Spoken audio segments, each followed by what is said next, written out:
আসসালামু আলাইকুম রহমতুল্লাহি অবরকাতুহু। সম্মানিত দর্শক, এই মুহূর্তে বাংলাদেশের রাজনীতিতে তো বটেই, ভারতবর্ষ এমনকি দুনিয়ার রাজনীতিতে তুলসী গ্যাবার্ড এই নামটি খুবই পরিচিত।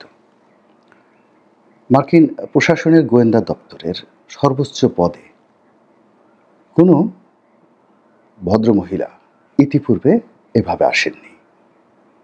এক, ২ নম্বর হলো তুলসী গ্যাবার্ড হিন্দু ধর্মের প্রতি অনুরক্ত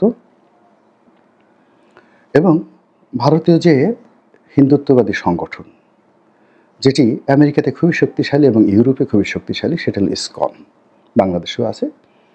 তিনি সেই ইসকনের একজন কট্টর অনুসারী তুলসী গ্যাবার্ড।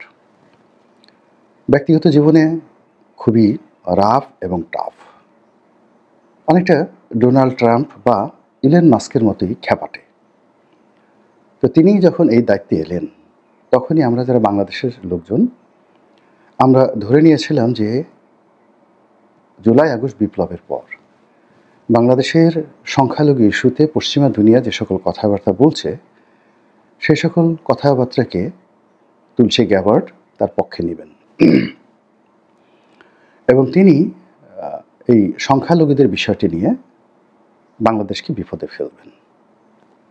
দ্বিতীয়ত, তিনি যেহেতু গোয়েন্দা সংস্থাগুলোর প্রধান, অর্থাৎ সিআইএ, এফবিআই থেকে শুরু করে মার্কিন যুক্তরাষ্ট্রের যে প্রায় ১০০-র মতো গোয়েন্দা সংস্থা রয়েছে, তো এই সেন্ট্রাল গোয়েন্দা সংস্থায় প্রেসিডেন্ট ডোনাল্ড ট্রাম্পের পরেই যার অবস্থান, তিনি হলেন তুলসী গ্যাবার্ড। তুলসী গ্যাবার্ডের সঙ্গে নরেন্দ্র মোদীর খুব ভালো সম্পর্ক, অমিত শাহের আরও ভালো সম্পর্ক। কাজেই সাইড লাইনে শেখ হাসিনার সঙ্গে তার ভালো সম্পর্ক থাকবে, কিংবা সজীব ওয়াজিদ জয়ের সঙ্গে তার পরিচয় থাকবে বা থাকতে পারে, এটি খুবই স্বাভাবিক। এর কারণ হলো যে Tulsi Gabbard all on a sudden আমাদের বাংলাদেশে যারা এই মুহূর্তে উপদেষ্টা হয়েছেন তাদের মতো নয়। তার বর্ণাঢ্য সৈনিক জীবন রয়েছে, রাজনীতিতে তার বর্ণাঢ্য জীবন রয়েছে এবং সেই জীবনের কোনো ফাঁকে যেহেতু আওয়ামী লীগ তাদের পক্ষে কাজ করার জন্য বিভিন্ন লবিস্ট ফার্মকে নিয়োগ দিয়েছে, এরকম কোনো লবিস্ট ফার্মের মাধ্যমে তুলসী গ্যাবার্ডের সঙ্গে যদি আওয়ামী লীগের সিনিয়র নেতৃবৃন্দের পরিচয় হয়, হৃদ্যতা হয়, সম্পর্ক হয়, এটা অস্বাভাবিক কিছু নয়। ফলে কি হলো, তুলসী গ্যাবার্ডের নিয়োগকে কেন্দ্র করে দেশের মধ্যে যারা আওয়ামী লীগ রয়েছেন তারা, দেশের বাইরে যারা পালিয়েছেন তারা, এবং আওয়ামী লীগ করেন না কিন্তু আওয়ামী লীগের প্রতি সহানুভূতিশীল তারা ভীষণ রকম উত্তেজিত, আনন্দে উদ্বেলিত যে তুলসী গ্যাবার্ডকে দিয়ে এবার একটা দফা রফা করা যাবে। দ্বিতীয়ত,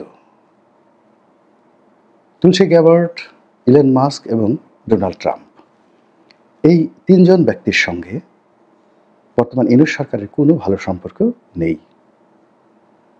এবং যারা উপদেষ্টা হয়েছেন তাদের সঙ্গে তো প্রশ্নই আসে না। কেননা এই উপদেষ্টারা কেউ শিক্ষক, কেউ পরিবেশ কর্মী, তাদের একটা লেভেল আছে, ওই লেভেলের বাইরে তারা কিছুই করেননি। তারা শুধু খেয়েছেন, ঘুমিয়েছেন, আর তাদের যে পেশা ছিল বা শ্রেণী ছিল সেখানে তারা সেই শ্রেণী পেশার কাজ করেছেন। কিন্তু রাজনীতিবিদরা যেভাবে সারাদিন টরে টক্কা কিংবা সারাদিন টোটো করে ঘুরে বেড়ায়, কিংবা টোটো কোম্পানির ম্যানেজার হিসেবে কাজ না থাকলেও 18 ঘন্টা ব্যস্ততা দেখায়, এইরকম এখন উপদেষ্টা মণ্ডলীদের কারোর মধ্যে ওই টোটো কোম্পানির ম্যানেজারশিপের অভিজ্ঞতা নেই। ফলে একজন রাজনীতিবিদ ঢাকা শহরের পতিতাবৃত্তি, গাঁজা, মদ, ফেন্সিডিল এইগুলো থেকে শুরু করে অলি আল্লাহ, গাউস কুতুব, পীর মাশায়েখের দরবার, মাজার তারা ভালো জানে। তারা আন্ডারওয়ার্ল্ডের ডন যারা আছেন, কথায় কথায় খুন করেন, তাদের সাথে ওঠা বসা করেন। আবার একই সঙ্গে তরকারি বিক্রেতা, রিক্সাওয়ালা, এদের সঙ্গে তাদের হৃদ্যতা অনেক বেশি। তাদের সঙ্গে কূটনীতিবিদদের ভালো সম্পর্ক রয়েছে, দেশের বাইরে তারা নির্বিঘ্নে যাতায়াত করেন, তাদের অর্থনৈতিক সঙ্গতি রয়েছে। ফলে পলিটিশিয়ান যারা আছে, এটা ইউনিক ক্রিয়েচার। আওয়ামী লীগের যারা লোকজন রয়েছেন তাদের এই ক্যারিকেচার মোকাবেলা করার ক্ষমতা কেবলই মাত্র বাংলাদেশে বিএনপির আছে আর কিয়দাংশ জামাতের আছে। কিন্তু এখন ডক্টর মোহাম্মদ ইউনূস থেকে শুরু করে অন্য যারা আছেন তাদের আসলে এই যোগ্যতা ও অভিজ্ঞতা নেই। ফলে ডোনাল্ড ট্রাম্প, তুলসী গ্যাবার্ড কিংবা রিপাবলিকান পার্টি এটাকে রাজনৈতিক দলগুলো যেভাবে হ্যান্ডেল করতে পারবেন, বর্তমান সরকার সেটা পারবেন না। ফলে কি হলো, ডোনাল্ড ট্রাম্প ক্ষমতা আসার পরই আমাদের সরকারের মধ্যে এক ধরনের অস্থিরতা এবং সরকার বিরোধীদের মধ্যেও এক ধরনের অস্থিরতা বিরাজ করছে। তারা ডোনাল্ড ট্রাম্প এবং নরেন্দ্র মোদীর বৈঠককে নিয়ে নানা রকম সমীকরণ তৈরি করেছে।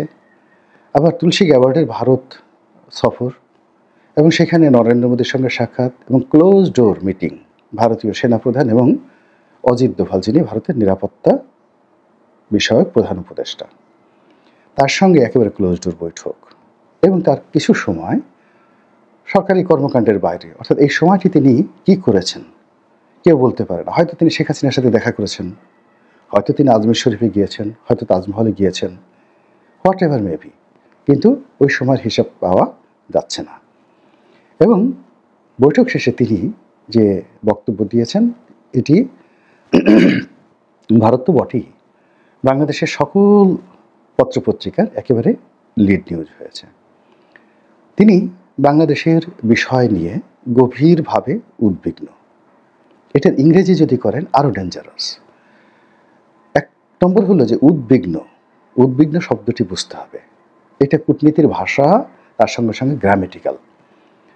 তো উৎকণ্ঠা, আশঙ্কা এবং উদ্বিগ্নতা, এই তিনটার মধ্যে উদ্বিগ্ন হলো সুপারলেটিভ, সবচেয়ে বেশি।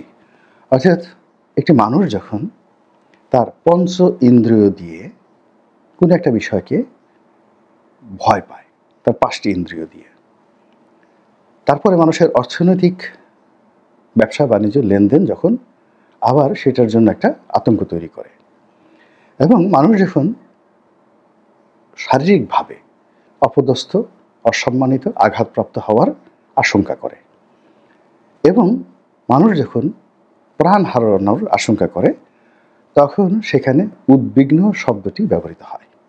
সেটি তুলসী গ্যাবার্ড ব্যবহার করেছে, যেখানে বাংলাদেশের ব্যাপারে তারা গভীরভাবে উদ্বিগ্ন। এখন গভীর শব্দটাও ব্যাখ্যা করতে হবে। গভীরটা হলো যে এটি হলো সিঙ্গুলার নাম্বার নয়, প্লুরাল নাম্বার। এখানে তারা যে সংখ্যালঘুদের কথা বলছে, তারা আমেরিকার স্বার্থ সংশ্লিষ্ট যে পক্ষ রয়েছে তারা, ভারতের স্বার্থ সংশ্লিষ্ট যে বিষয় রয়েছে তারা, বাংলাদেশে যারা আমজনতা, সাধারণ জনতা রয়েছেন তারা সহ সকলের ব্যাপারে সম্মিলিতভাবে এই তুলসী গ্যাবার্ড উদ্বিগ্ন। এই উদ্বিগ্নটা কালেকটিভলি বোঝানোর জন্য তিনি ব্যবহার করেছেন গভীরভাবে উদ্বিগ্ন। কূটনীতির ভাষায় এর চাইতে চপে টাকা তার থাকে না। এটি বর্তমান সরকারের জন্য একটা বিরাট আপদ, বিরাট বালা, বিরাট মুসিবত। এবং তুলসী গ্যাবার্ড যে কথা বলেছেন সেটি জাহাঙ্গীর কবির নানকের বক্তব্যের মতো শোনাচ্ছে, বাহাউদ্দিন নাসিম সাহেবের বক্তব্যের মতো শোনাচ্ছে।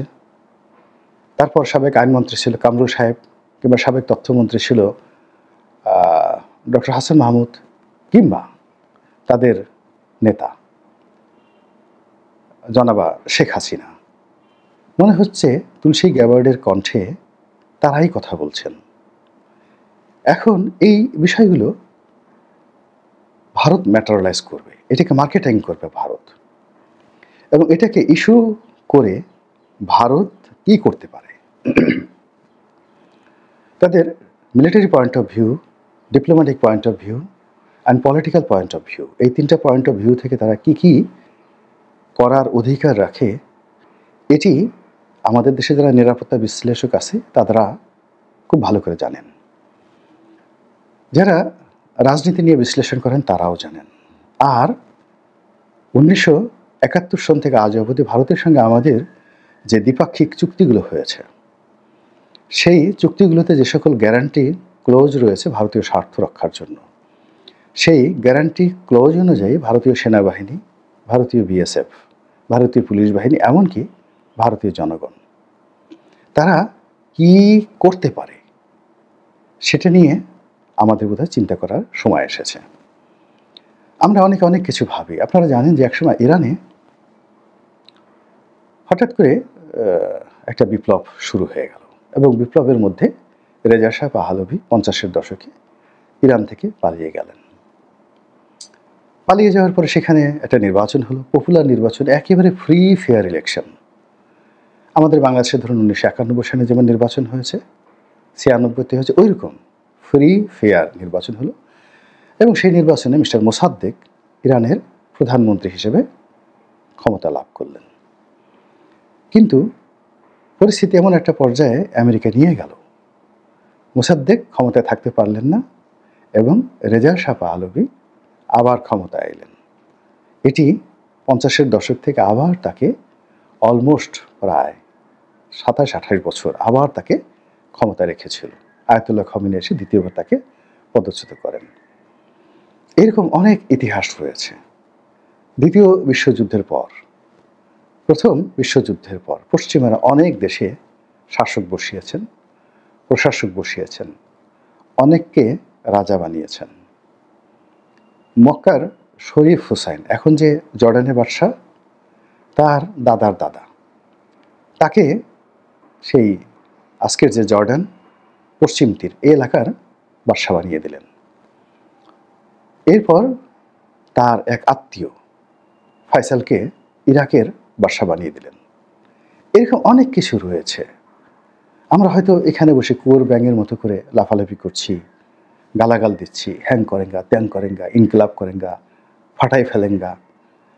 কিন্তু বিশ্ব রাজনীতির যে ধরন এবং প্রকৃতি, সেই প্রকৃতি এইরকম যে কখনো কখনো চেঙ্গিস খানদের মতো লোক, হালাকু খানের মতো লোক, তারা তাদের কাছে যারা আশ্রয় নিয়েছে তাদেরকে এনে ক্ষমতায় বসিয়ে দিয়ে গেছেন। যেমন পাক ভারতে হুমায়ুনকে, বাদশাহ হুমায়ুনকে, তিনি দীর্ঘদিন পারস্যের আশ্রয় ছিলেন।